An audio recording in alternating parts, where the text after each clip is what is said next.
Cardboard Starbucks cup in your hand, that new iPhone you have placed on the table with its logo prominently displayed, or that minimalist spacious armchair you have placed in the most prominent spot in your home. When we look in the mirror, do we truly see ourselves or just the labels that the brands we buy have plastered on us?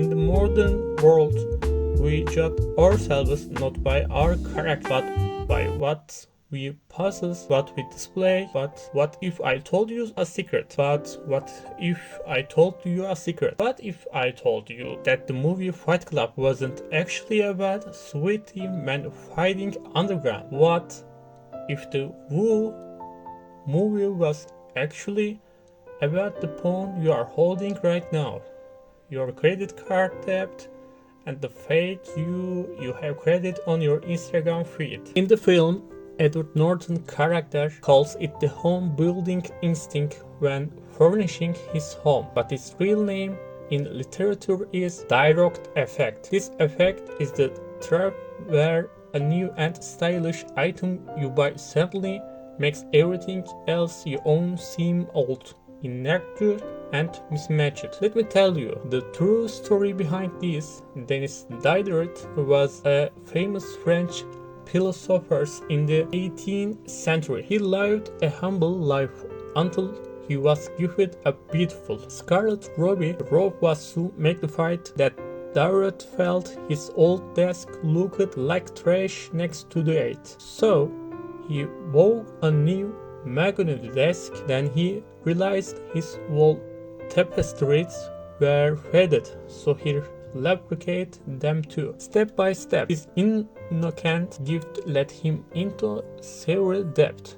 He later wrote an easy title, "Regressed on parting with my old dressing gown."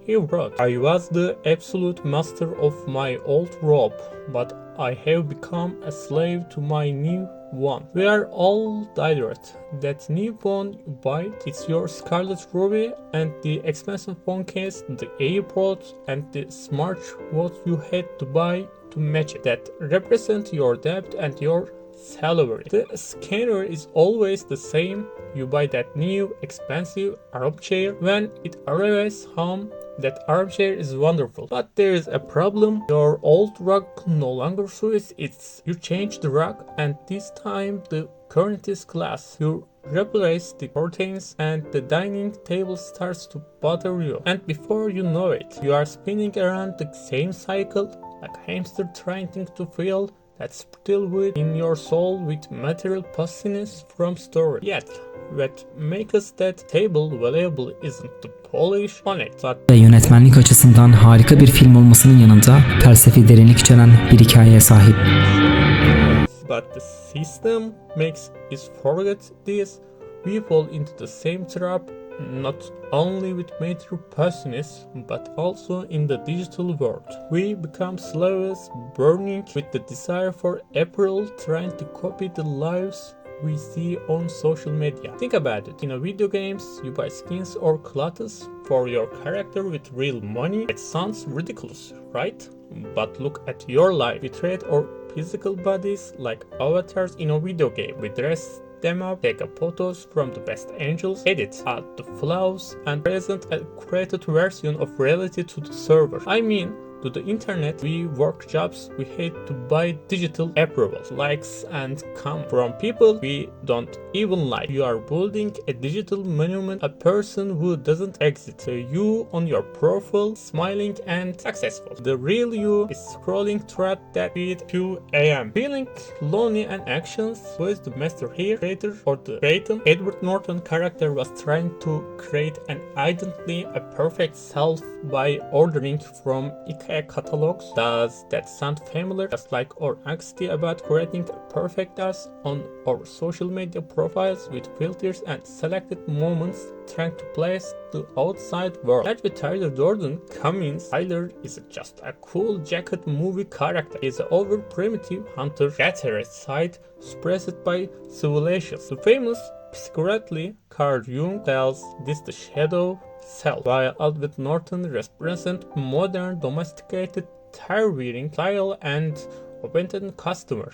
Tyler represents that will freedom within us. We have lost our hunting, sheltering, and survival instinct. We no longer fight to survive in the world. We fight over which coffee shop is more popular or which series to watch on Netflix. Tyler Angel stems from this. It's a rebellion against the numbing effect of comfort on us. That is exactly why the chemical burn scan is so important. Remember the scan where Tyler pours chemical on the narrator hand, it burns, it hurts, and the leaves are permanent scar.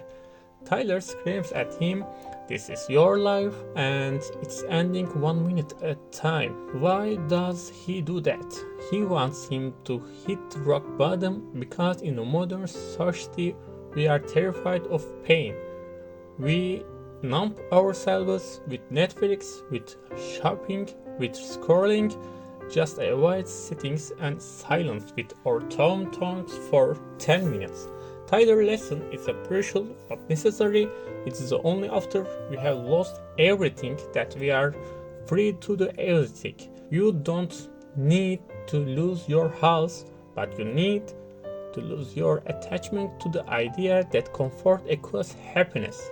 Comfort is a slow death. Growth only happens in discomfort. Psychology, Maslow's hierarchy of needs with modern city developers are stuck at the bottom of the pyramid that is at the security and belonging levels. High security, gated communities, granted salaries, car insurance, retirement plans. We have focused so much being secure that we lost the courage to climb to the top of the pyramid to self-accumulations.